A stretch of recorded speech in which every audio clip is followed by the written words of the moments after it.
Hi everyone, it's Plastic EP coming in from Melbourne, Australia. And let me say, I've got Gene Popa. How are you today, Gene?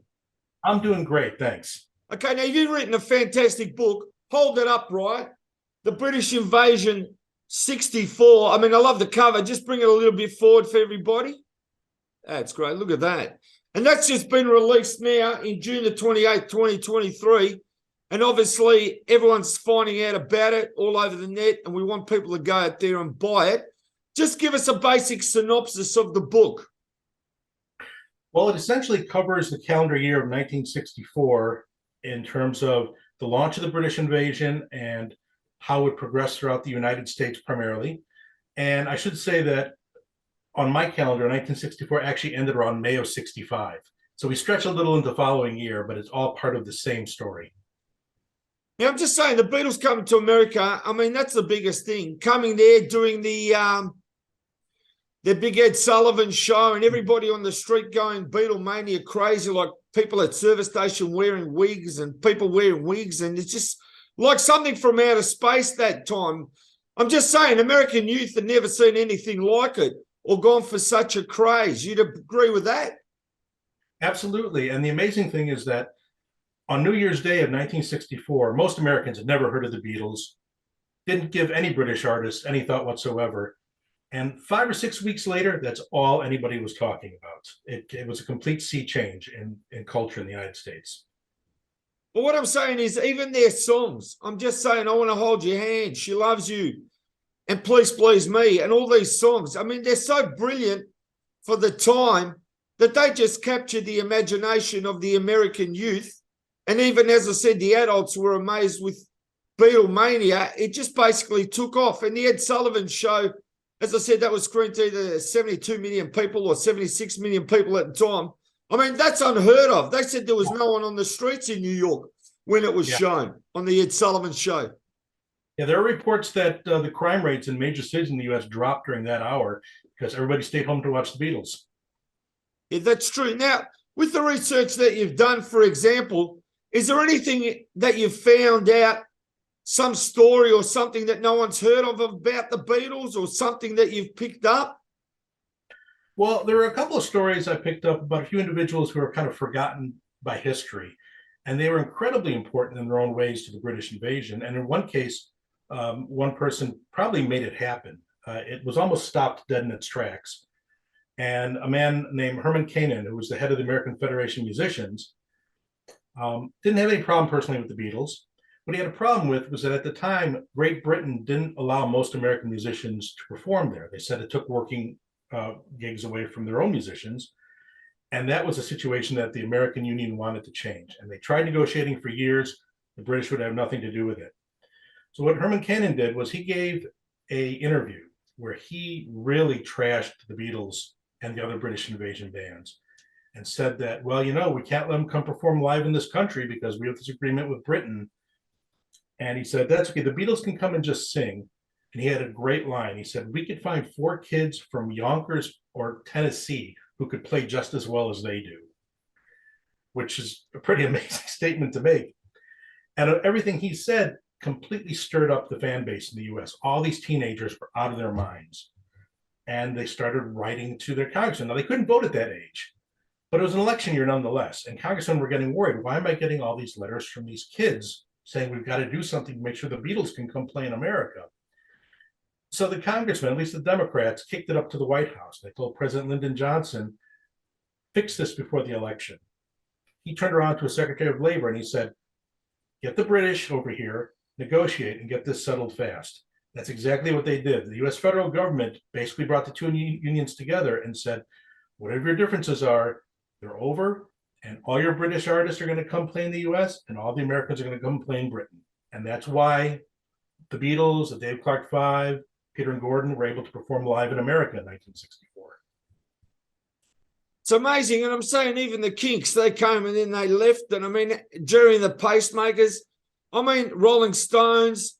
I mean, isn't it so amazing that the blues and the pop and the Beatles, as I said, were the leaders in breaking down the door there in America and becoming the biggest artists. and they just didn't stop selling records, which is unheard of. I mean, there's nothing like it, really, is there, compared to their record sales? It just went up and up and up. And you have to remember, up until that time, the lifespan of a pop group wasn't very long. A couple of years if you're at the top and retaining your fan base. After that, you faded away. So even the Beatles thought, okay, we'll last a year or two. And John and Paul already had plans that once the Beatles thing was over, they were going to become professional songwriters for others. But of course, the Beatles thing wasn't over in a year or two. It, as you said, went up and up and up and grew larger and wider and changed the landscape every time they put out a new release. They never redid what they had done before. They always moved on to something new. I got to say something, right? This is my observation. I personally didn't like that the Beatles hit success. And the minute they hit success, all the press were writing, when is the bubble going to burst? When is the bubble going to burst? Which doesn't help your career when you're on an up and up and you don't know what's going to be the future. But all they do is bring you down. And I thought that was very unfair on the Beatles. As soon as they made it, when is the bubble going to burst? And that's all they heard. That's like having a monkey on your back. And that's why when they did interviews, they were like, you know, this is us. We're doing what we do. And there's no stopping us, basically. They had to have that veneer, that strong veneer to go through that. Because I know what it would be like to have that pressure all the time. When is the bubble going to burst? It wasn't fair on the Beatles, I thought. And that's my personal observation. I don't think you're wrong, but, you know, in a way, maybe it was liberating if they had the mentality that, well, if the bubble is going to burst, let's just push all the chips forward and do what we want to do. And if we're going to go down, let's go down swinging. And they didn't go down. It was amazing. I mean, there's a video of the Beatles actually talking about this and asked them what happens with the bubble burst. And Ringo's looking at him and said, I'm going to open a chain of hairdressing shops. Yes. I mean, you know, we're talking 64. It was so like, how can I say, all breaking new ground. And I'm just saying, the Beatles lost so much money in merchandising in 1964, right? Yes. When they did the deal and they were getting like 90%. No, they were getting like 10%. And the other people were getting like 10%. Had that contract been the other way and they had control of their merchandising, I'm just saying in 64 because they hit the biggest height. I mean, really, you wouldn't have had to work after 64. That's me personally. There was so much money lost to the Beatles. Do you agree with that? Absolutely. I mean, the Beatles didn't make a great deal of money from record sales. Everyone seems to think if you're a rock star and you're selling millions of records, you're making millions of dollars. The Beatles in the United States made a penny a record, and they had to split that 4 ways after their manager, Brian Epstein, took his 20%. So they were not getting rich off of record sales. They got rich off of live performances, and then John and Paul from royalties as songwriters. But yeah, if they had gotten that money from all that merchandising, they'd have been millionaires 10 times over by the end of the year. No, it's unbelievable. 1964, as I said, that's the craze. That's the craze of the Beatles, Beatlemania. That's the craze of Munsters right on television. Oh, yeah. That's the craze of so many crazes in America, and that's what I love about it. It's the same here like in Australia. We had crazes too, but not up to the level that you guys had.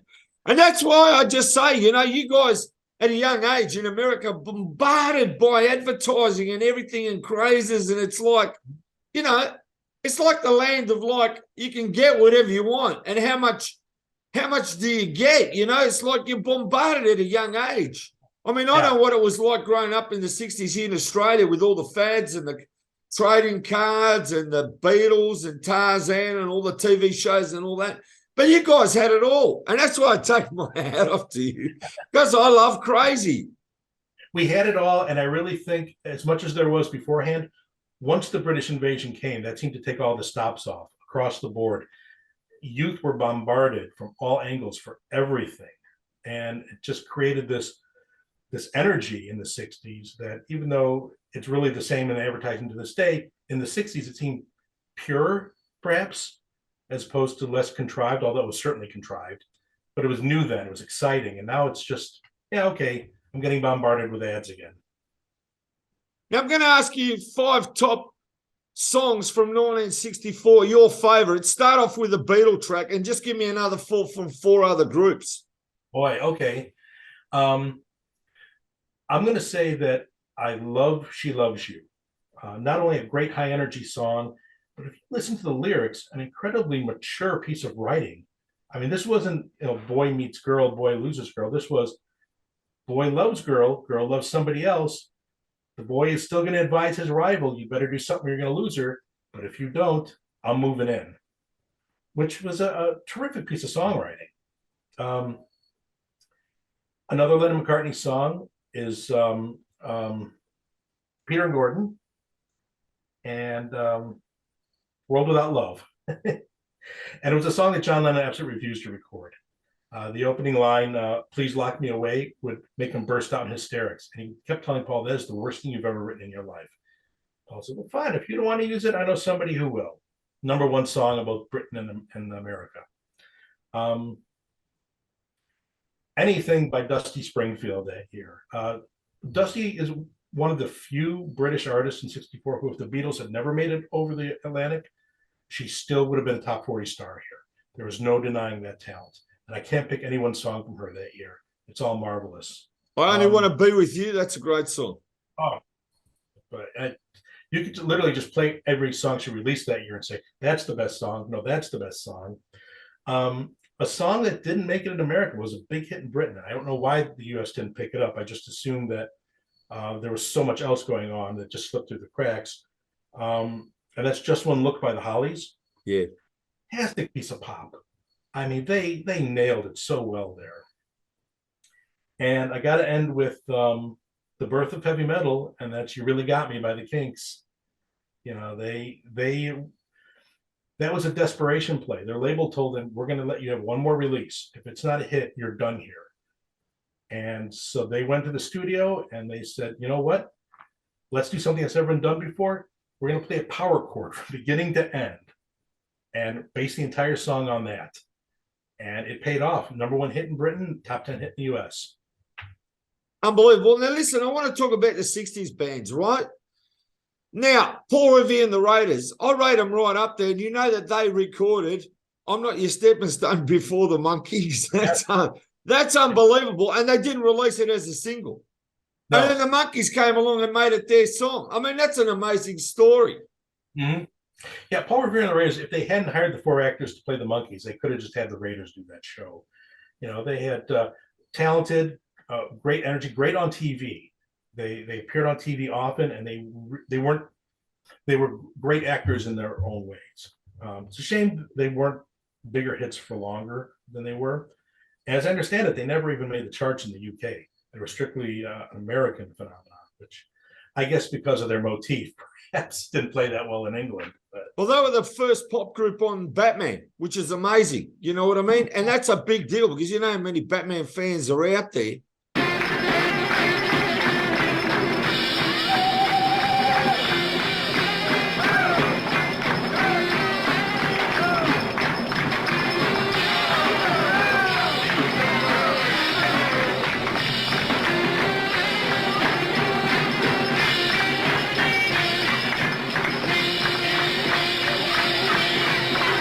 And also, I've got to say, with what they recorded and what they did, I mean, Paul Revere and the Raiders were huge.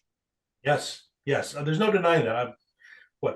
12, 15 top 40 hits in the US, hosted their own TV show in the 60s, where the action is.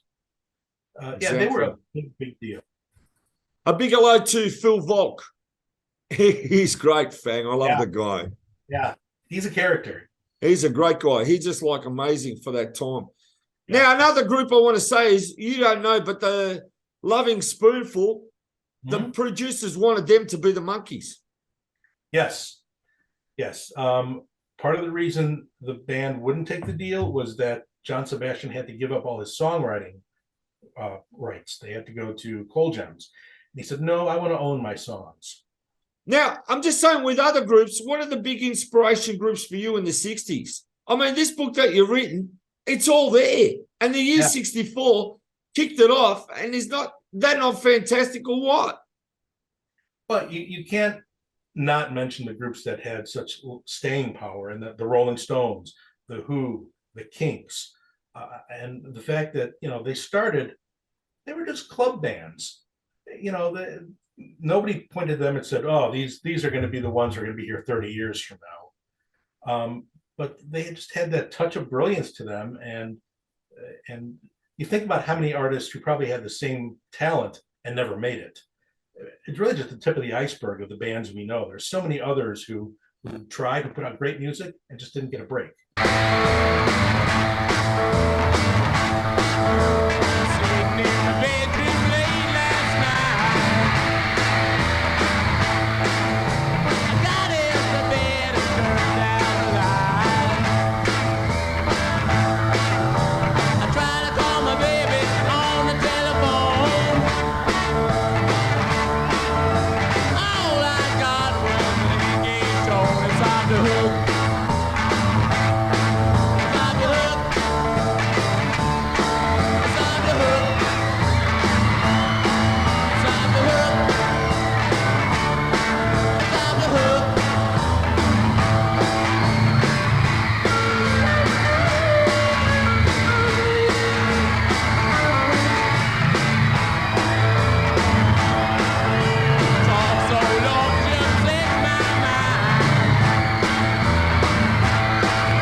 Give us another look at the cover of the book and just show us the back of it. There we are. That's fantastic. I just want to say, roughly how long did it take to actually write the book? It was about a 6-month process, and that was after a couple of months of starting research, and then I continued in research throughout the writing. It was kind of a different book at the end than what I started out. I really thought I was just going to write an encapsulation of what happened throughout the year. But as I got deeper into it, I found out these great stories of these artists and things like Herman Cain and the Union squabbles. And I realized that this is really a story of a sea change in popular culture. It wasn't just a bunch of bands suddenly becoming famous. It was, of course, coming in the wake of the death of John F. Kennedy. The youth of America were looking for something to inspire them again. And the Beatles came on at exactly the right moment. I mean, 1 week later or 1 week earlier, they may not have hit. It was that exact moment that they hit that it all worked. Exactly. I'm going to say another group, Herman's Hermits. Yes. I mean, they were huge because they're the one, to me, they're really giving the British sound. Like they're doing songs from the old days of the British hall dances. You know what I mean? They brought this, they got the entire spectrum because they did personal songs. I'm into something good. You know, they did the songs that, like, how can I say, emotion. They were able to put emotion in their songs as well as having songs like Henry VIII that were like vaudeville kind of British hall songs from the old days. British music hall, yes. Yeah, that's what they had that no one else had. And, you know, they did music the Stones wouldn't dare do. Yeah. Some people would say, well, that makes them lightweight. No, they made music that millions of people connected with. And still that's do. right. Yeah, exactly. And that incredibly talented band. Peter Noone, one of the greatest lead singers of any of the British invasion bands. Yeah, I was fortunate enough to interview him. If you go to Plastic EP Live TV, you'd be fascinated by the interview. Just such a nice guy. And as I said, I told him he did it all. They did. Apparently, when they were there and they were in movies, they were like fantastic in the 60s. There was nothing like them. As I said, they're the most British Invasion band that basically cover everything. Their songs appeal to everybody, the youth, because they just knew how to just market themselves. It was just amazing to me. They got the real British sound. Yeah, they definitely. Many groups started out great, and then something happened, and they just petered out, or they flamed out. But Herman's Hermits, they took the right path, and they were smart and strategic.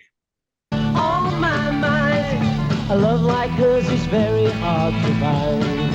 Hold on, hold on. Hold on, wait for Herman's Hermits.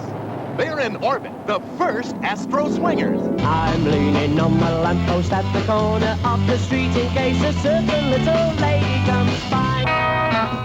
She's a must to avoid, a complete impossibility. Girls, girls, millions of girls. But there's nothing like having just one for your own. Make me happy. Now, this is final. I'm keeping you away from girls, and girls away from you. Nobody leaves this hotel unless I say so. Their manager don't dig this love stuff. But wait. Hold on. Here comes Herman the White Knight. Got a feeling I'm falling. Got a feeling I'm too far gone now. Herman's Hermits give out with the bikini beat. It's mad. It's frantic. And the screamers still pursue them. From Cape Kennedy to the Rose Bowl. And you don't say thanks for those new pretty clothes and all the things I do for you, baby. I would hold on with all my might. A love like hers is very hard to find. Hold on. I just want to say, Jerry and the Pacemakers, again, they're fantastic, and they did How Did You Do It, right? The Beatles didn't want to release it. They released it, went to number one. They had 3 number ones. I mean, and they got their own fantastic story too, and their own personal sound. But when they came to America, if you see them on the Tammy Show, unbelievable with the Everly Brothers. Yes, yes. The Tammy Show, by the way, if anyone hasn't seen it, definitely should look for it. It's one of the all-time great concerts. It's a great movie, and as I said, I've already interviewed Steve Binder, so we talk a little bit about that too, and he's just amazing. And Jan and Dean, to host that show in '64, it was like unbelievable, just an unbelievable movie, because it actually was a movie. Yeah, and Chuck Berry in that, I'm proving that he may have been an old-timer, an elder by that point, but he still had the fire. You know, you got the Beach Boys in there. He had everybody in that show. And James Brown teaching Mick Jagger how to dance. I mean, Mick paid attention to that and picked up those moves.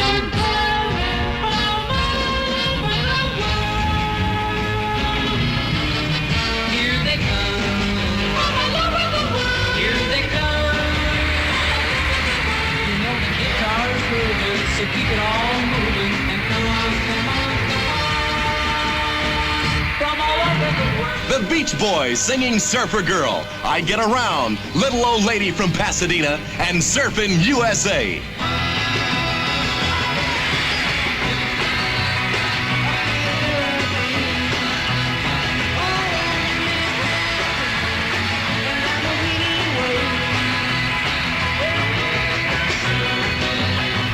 Surfing USA.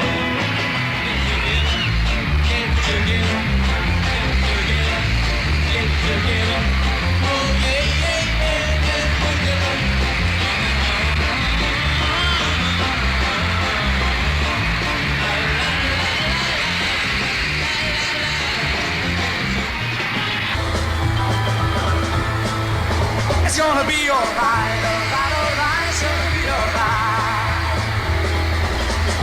In my way, I knew I would stay. No spider sign to keep you satisfied. It's gonna be alright, alright, alright, it's gonna be alright. When you look at me, in your eyes I can see my Christmas day. That's why I'm gonna say it's gonna be alright. Never thought I'd find a girl like you. Now be alright, alright, alright. It's gonna be alright. Hey!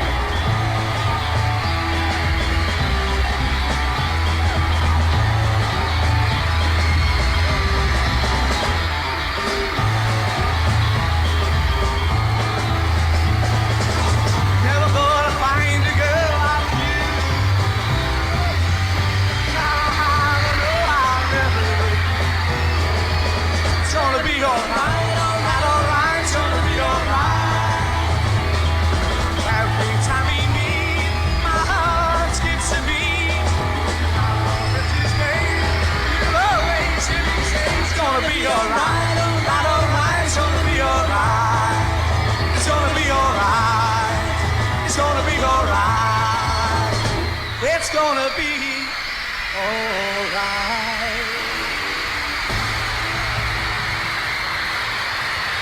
Unbelievable. Now, since we're still covering the book, right, just tell me a little bit more about some of the chapters.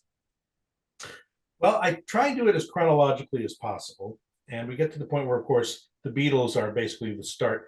I go over at first laying the groundwork of why, by and large, British acts hadn't been successful in the United States. There were a few who had hits, a few had #1 hits, but they had no staying power, no real follow-ups. And everyone just assumed that's how it was going to be. After all, even British artists figured, Americans invented rock and roll. We're just echoing back what they're doing. Why would they even want to listen to our music? Paul McCartney on the flight over to New York in 1964 said, why do they care about us? We're not giving them anything they don't already have.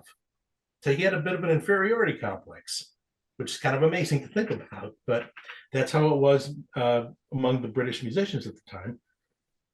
But as we move along chronologically, we get through the Beatles conquering the US, and everyone likes to cite how in April of '64, the Beatles held the top 5 spots on the singles charts. That same week, they held the top 6 charts in Australia. So their success was global. When they went to Australia, I'd say if there's any place in the world where they were loved even more than America, it was Australia. Close your eyes, I miss you. Tomorrow I'll miss you.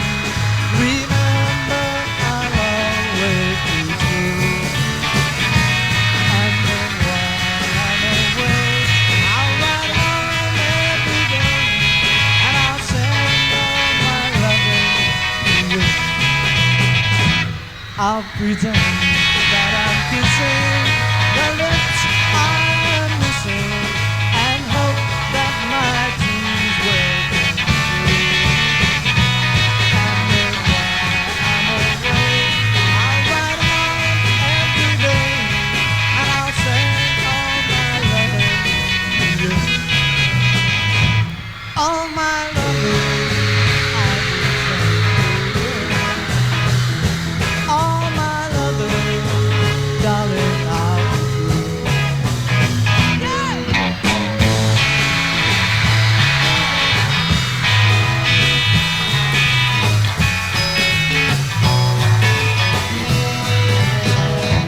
Close your eyes and I'll kiss you. Tomorrow I'll miss you. Remember, I'll always be true. And then while I'm away, I'll ride home every day, and I'll send all my loving to you. All my loving I will send to you. All my loving, darling, I'll be true.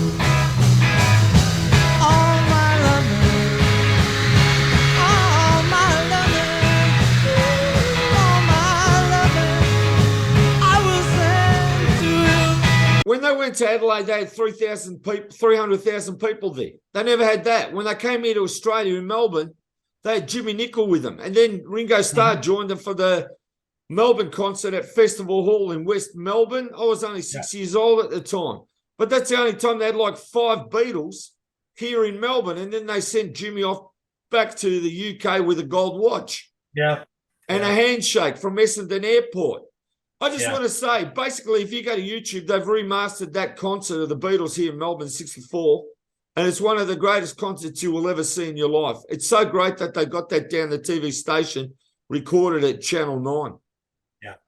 That was just about the last time the Beatles were still really enthusiastic about performing live. They were still feeding off the energy. By the time, they were in the midst of a world tour that started in the spring and ran for 6 months, almost nonstop. By the time they got to the US at the end, they were exhausted and they were tired of the screams and they couldn't hear themselves play and they were tired of being pelted with jelly beans. And from that point on, touring became a chore for them. But yeah, Australia, that turnout really still inspired them. As you said, 300,000 in Adelaide, that was double the population of the entire city. That's astounding. That I hasn't know. happened since. I agree what you say about the Beatles, right? That they did everything they could. And just what I want to say is they only came into Melbourne once, but it lasted forever, even up until today. The history that they did just by coming once. You'd think they'd come back, but they never did. Yeah. And I'm sure Brian Epstein would have loved to have them come back, but as the next few years went on, they cut back on the touring as much as possible because, as I said, they were so sick and tired of performing live. And it was such a chore, and especially after the troubles in '66 in the Philippines, they were done. They said, no more touring. And also, I just want to say, with the way the Beatles went, as I said, when they moved out and said, we're not touring anymore, right? We're going to do what we're going to do in the studio, and they ended up going Sgt. Pepper. There's the doorway there for the Monkees. The Monkees just came and took their teenage fans, basically because they moved on to something different and something higher. So it was just that window of opportunity that the Monkees just took their younger fans. And the Beatles inadvertently invited them to do so because, with the release of Revolver, they were aspiring to a more mature audience. And they realized they'd be leaving behind a lot of their younger fans, but they want to make music that engaged them. So once they did that, a lot of the younger fans couldn't really get into Revolver, but they can get into the Monkees. Yeah. Teeny boppers went that way. And as I said, the seas parted and there's the Monkees, but also having a half an hour TV show in the US. And it was here in Melbourne, Australia in July 1967. We've always been behind the US and it was black and white. And I mean, there was nothing like it. There's still nothing like it. And it was their half an hour advertisement for their songs, their romps, what they did. And you can't knock the Monkees because a lot of people don't know, right? But the Monkees were up for 2 Grammy Awards for songs and no one knew about it in the first 2 years. I mean, that's unheard of too. Yeah, well, people talk about, the Monkees weren't a real group. Well, yes, they were. Once they had control, they played their own instruments. And they performed some of the single greatest pop songs of the 1960s. I mean, look at all the songwriters they had working for them. The Beatles never had the greatest songwriters behind them to do the push. See, they wanted them to be the American Beatles, but I'm honest with you, they weren't the American Beatles, and people have to understand why. They didn't look like the Beatles. Beatles never had a half an hour live show, right, of themselves with their real names. The Beatle cartoons weren't showed in the UK until the 90s, which is amazing too. Plus, even though they had Davy Jones as the front man from Manchester, when he sang the American songs, he's singing American, right? Yeah. It's American pop. It's not British. It's got nothing to do with the Beatles. That's all you got to understand. Even though they might have started out as, let's try and be the American Beatles, they never were. Who's got a guitarist with a green hat? I mean, there's no comparison. They're never to be compared. Even though Headquarters went to #1 first, it got knocked down by Sgt. Pepper's a few weeks later. But still, #1 album and a great album. Lucky to get it out before Sgt. Pepper, I'll tell you that now. Doing a summation of your book, I want everyone to know where they can go and get the book. Tell everybody about it and just show us the book again. Okay, well, it's available from the publisher's website, bearmanormedia.com. It's also available on Amazon and other online retailers. And if you want to support local, I encourage you to go to your neighborhood bookseller and ask them to order a copy for you. Thank you, Gene. Can't thank you enough. Thank you so much. Happy being here on Plastic EP. I've been watching your videos and I love them. Thank you, Gene.